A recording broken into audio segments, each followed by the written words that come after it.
I made a Uril game for the terminal using Python.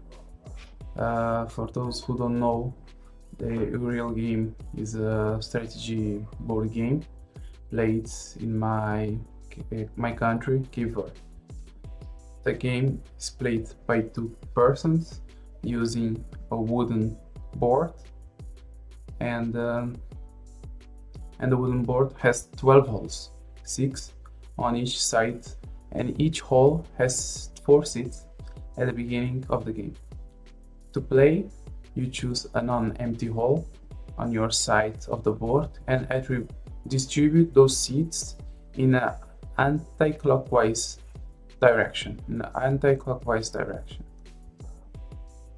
As you can see in this figure, each one has 4 seats, and you play it in anti-clockwise direction.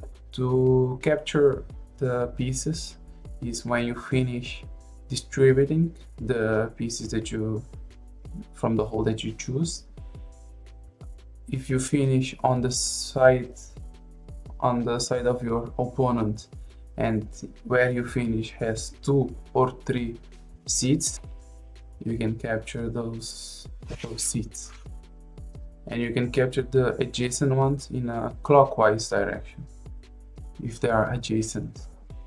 If you finish here and all these ones have 4 or 3, you can capture all of the seats, for example. Well, to program the game, I am gonna represent the board in a list. These are the indexes, not the actual values. The board is gonna be represented by a list that's gonna be from 0 to 11 in Python. And this is gonna be how the people are gonna see the game, right? They're gonna see the quantity of seats on each hole, and then they're gonna see the index where they want to choose to play. So that's basically it.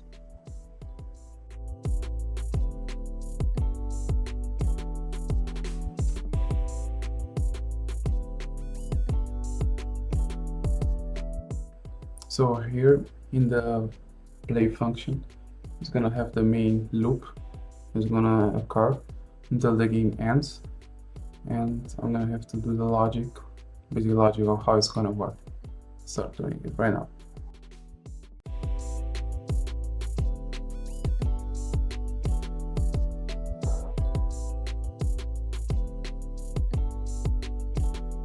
So this is gonna be the basic structure of the code, right? I have two classes, the class game and the class player. The class player is really basic. It just gets the name of the player, the player number. I'm not sure if this is necessary, but I have it. And the amount of seats they capture. And also they have a function to choose the hole. So this is the class game, right? That has the main logic of how the game is actually gonna run. So this class is gonna have the board. This is a list of 12 elements that are numbers, right? I'm gonna represent the seats by a number. I have the two players, that is player 1 and player 2. Their numbers are actually 0 and 1 for a reason. And then I have the current player who's gonna play next. And then this is the backbone of my program, I could say that, the main loop. So basically it's loop that while the game, while this condition, game over, is not set to true, the game is gonna keep running. So first I have the show board, the function show board. Then I have a function that show pieces captured, which how many pieces each player has captured. Then I have a function to get the player choice according to who is the next player to choose, the current player. Then I have the process the move after they choose the hole that they want to play. Then I have to process that move. After that, I switch the current play. If it was player 1, it goes to 0. If it was player 0, it goes to player 1. After that, I show who was the winner. I show the winner, and according to who got more pieces, I can know who won the game. That's basically it. And now here are the functions. I didn't implement them yet. Now I'm gonna implement them more. Now the main one's gonna be the process move. This is the more complex one, and also the game over. This game over also it's kind of complex. So let's get into it.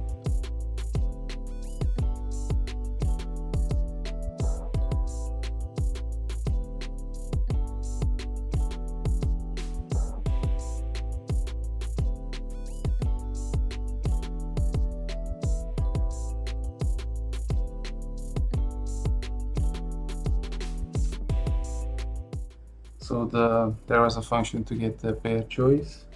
I decided to put inside the player class, where we also prompt the user to get as an input.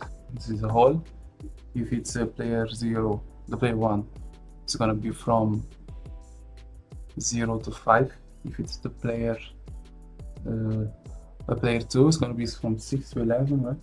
I do the math over here, so you see it's 0 is going to be 0, and 0 plus 5 is going to be 5, so it's going to be from 0 to 5. If it is 1, you see 1 times 6 is going to be 6, and here it's also going to be 6 plus 5 is going to be 11. So first I get the input. I forgot to turn it into an integer, so I get the input. In case they put a string, it's gonna give me an error because of the int. So it's gonna give me an error because of the int. So it's gonna go here into value error, and then I'm gonna say value input, please select a number from the same message. So if it is a number, I'm gonna check if it's between the range that I set. If it's not, it's gonna give me an error again. And it's gonna not give me an error, but it's gonna restart the loop. Also, I gotta check if the hole they chose it has seeds in it. If it doesn't, it's gonna say that the hole is empty, so it's gonna restart the loop again and ask for another input. In case it's not empty and it's a number and also it's inside the range that I want it to be, it returns the value. And over here, I receive the value in here. No, in here. And it stays in this variable that is whole. Now I'm gonna make I already did the switch player, switch current player. It's quite easy. If it's 0, turns to 1. If it's 1, turns to 0. Very basic. Now I'm gonna make the process move. Okay, I'm gonna receive a hole, and then I'm gonna process that move. Taking in mind that already, just by knowing the hole, I know who played it. I don't have to get the current player also. Even if I need it, I can just get it from here. Now let's do the process move.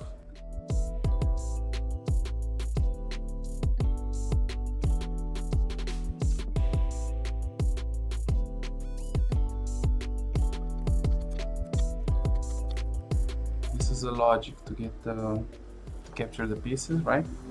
So it looks complex, but it's kind of easy. Maybe I'm a bad programmer. That's why it looks complex, but it's kind of easy. So here's you checking if you are in the where you finished. If you finished in your opponent's side of the board, and here you're checking if where you finished is in the.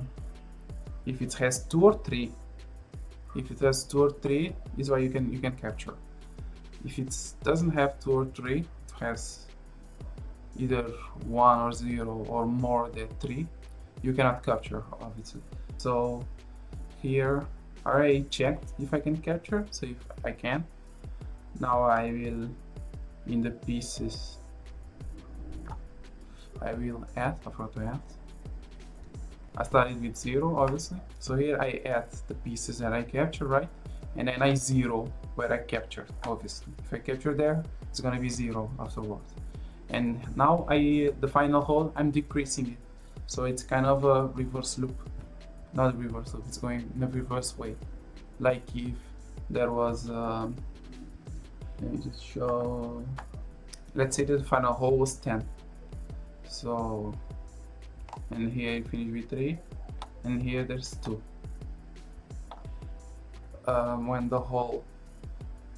When I get in here, so the final hole is gonna be 10, I'm gonna check, is it, and I started from here, right? Or something like that. Let's take, for example, I started from here, so my hole is 5, and the final hole is 10. So if I divide 5 by 6, it's gonna give me, if I divide 5 by 6, it's gonna give me 0, and if you divide 10 by 6, it's gonna give me 1. So I already checked one of the, so they're different. So I already checked one of the conditions to capture. Afterwards, I'm gonna check if this has 3 or 2. It has 3, so I can capture it. And then I capture it. When I capture it, I add it to the captured pieces. After that, the final hole becomes the final hole, that is the 10, becomes 0. And afterwards I decrease the final hole, that was 10. Now it's gonna become 9. Now I'm gonna do the same process in the 9. Is it in the same side? No, because 9 divided by 6 is gonna give me 1, and 5 divided by 6 is gonna give me 0, so it's different. Also, I'm gonna check, is it 3 or 2? One of them. It is 2, so it checks. So I'm gonna capture it. Now I just have to add it. Afterwards, I 0. Where is the final hole? Now it's gonna get 0. Afterwards, I'm gonna decrease the final hole again. Now it's gonna be 8. Now in 8, it does check the different side, but it doesn't check the 2 or 4, because the value is 4, so it's not gonna check. So it's gonna get out of the loop. After this, I wanna return. Actually, I don't have to return, just have to go to the player. Now I just have to add to the player the pieces that he got.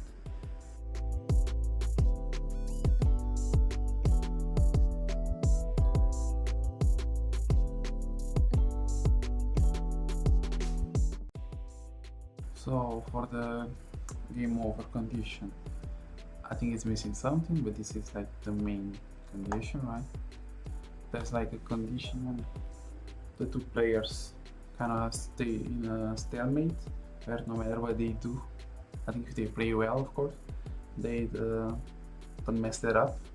So the other player, they keep playing, and either they both have 1 in the same position, so when one gives the seat to the other gives it to them, so it's like kind of infinite loop. So I have to check that. Maybe I should have a maximum amount of plays before I kind of stop the game and give everybody their seats. And also, I don't know, that's kind of the condition I'm thinking about, but the main condition when the game ends is when you have all the pieces and you cannot give them to your opponent. That's basically that. Now you have all the pieces and your opponent has 0, and you have no way to give them to them. That's the main condition. So the condition I'm checking here is you have your opponent's round and they don't have pieces. That's gonna be a game over. I should check para, I will check it later, but for now I think this is good enough. So I think everything is done. I didn't run it not even a single time, so it's definitely gonna give me errors. So let's check it out.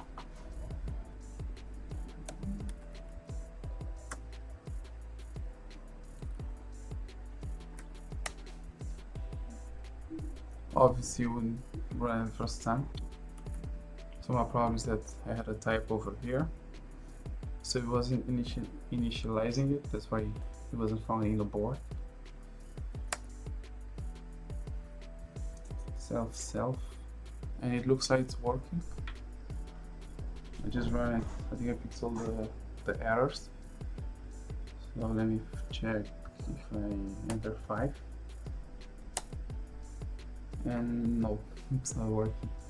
I will check that in a minute.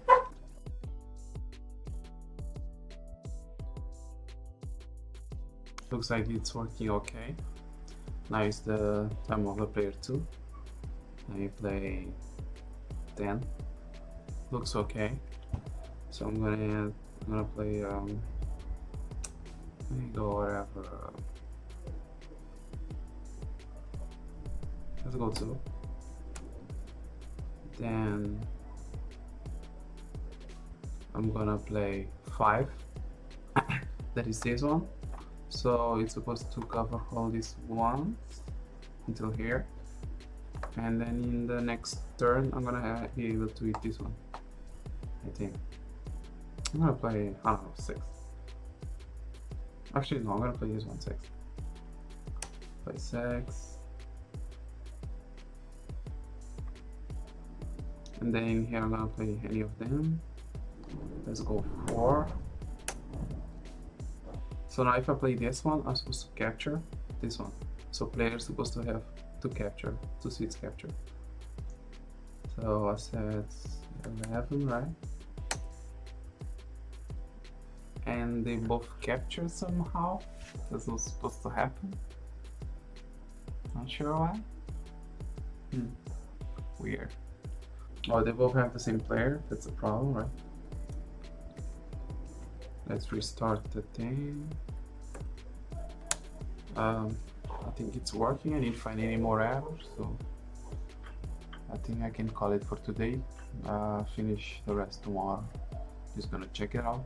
So this is the current interface. I'm gonna try to make something better in the terminal also.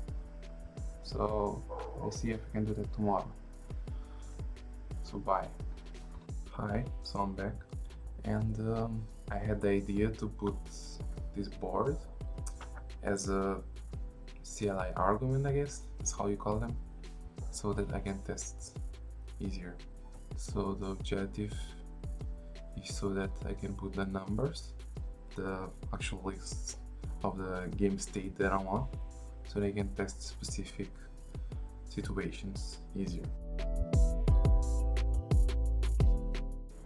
So this is how I did it. I imported the parse, the library parse, and after that I initialize it, and then I add an argument. It's going to use the flag board, so you have to put board, and then after that put the sequence of numbers. The types is integer. It's going to be 12 arguments because it's 12. The list has 12 numbers. I have the default the same, and I have a message to help describing what it is. After that, this is where it actually gets the arguments, and then I pass it to the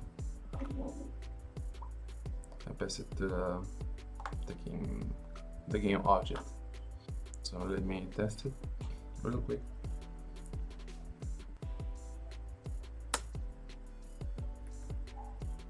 Don't post forward.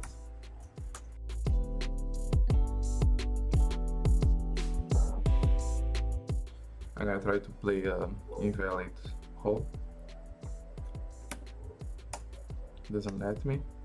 I'm not gonna play the 5. That's the only hole that it's available, and now I'm supposed to lose after this. Oh, you have to the player 2 has to play one time at least, so that other player wins. So exactly, player 2 wins. That's the objective. So this is the game already working, right? And now I'm gonna try to make it look better. That's the next step. So to display the game in a better way, I'm gonna use this library from Python called curses. It helps me show stuff in the terminal in a better way, right? I have more option to like update stuff instead of just being the line by line interface. I'm gonna be able to update stuff in specific spots of the screen. It's way better than just using like a regular screen. So let's get into it. At the beginning of the game, I want to show like a cool title. It's gonna be this one. Then it's made with HC art. So I got it from this website over here. It had a lot of other options. It was hard to choose, but I picked this one. You can see you just write the text over here and gives you like a lot of HC art. So that's kind of cool. And I picked that one because it's easy to read and it looked cool. There are cooler ones, but I don't know, I had to pick one. Also, I got a few numbers. Let me just format them for a second. So I have the numbers over here. I don't know if you can see them clearly, but like this is 0, 1, 2, 3, 8, and 9. And I'm gonna display them in the game because just the simple numbers are not that good. So yeah, I want to use this.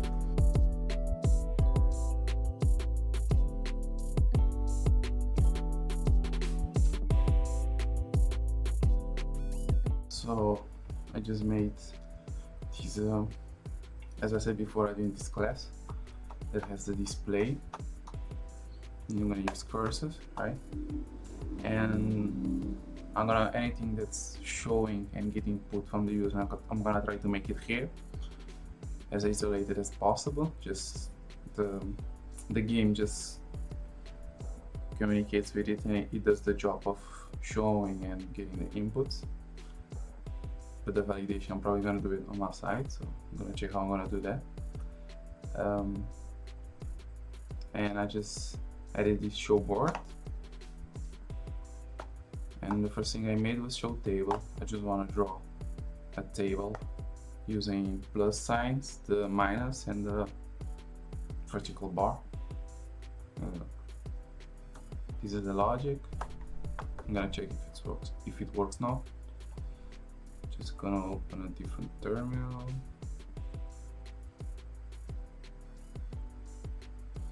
Got an error.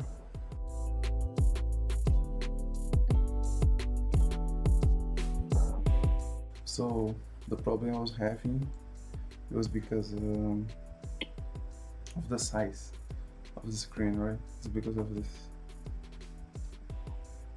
this terminal over here. The size was bugging. It was nothing really with my code. Oh, I just made it bigger. Now it works. So just whatever.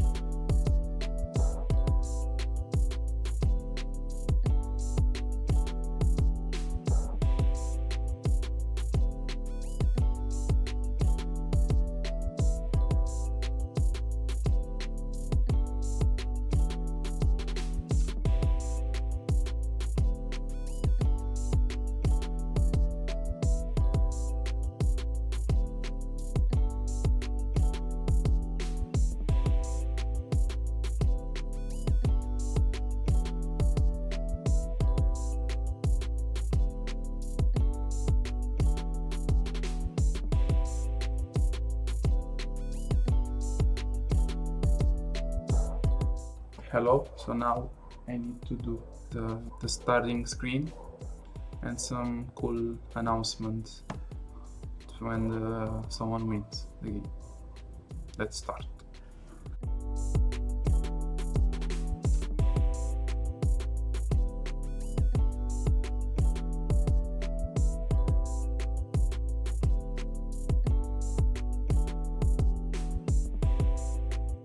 So I just added a starting screen that is basically this HC art.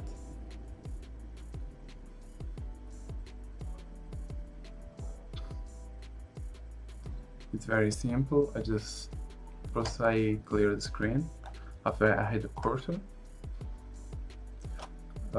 I get the HCR. I divide line by line into a list. After that, I get the height and width of the window, of the terminal window. After that, I determine where it's gonna start to print both the y-axis, y and x-axis. After I get the start y and start x, I can just print line by line. After that, I'm gonna print my name made by Romário and add an instruction to press any key to start the game. After that, I just have this line that gets a character. So while this line doesn't run, it's gonna be stuck in here. After it runs, it's gonna actually start the game. And as you can see, it's working well, right? I'm just gonna add a winner screen and it's done basically.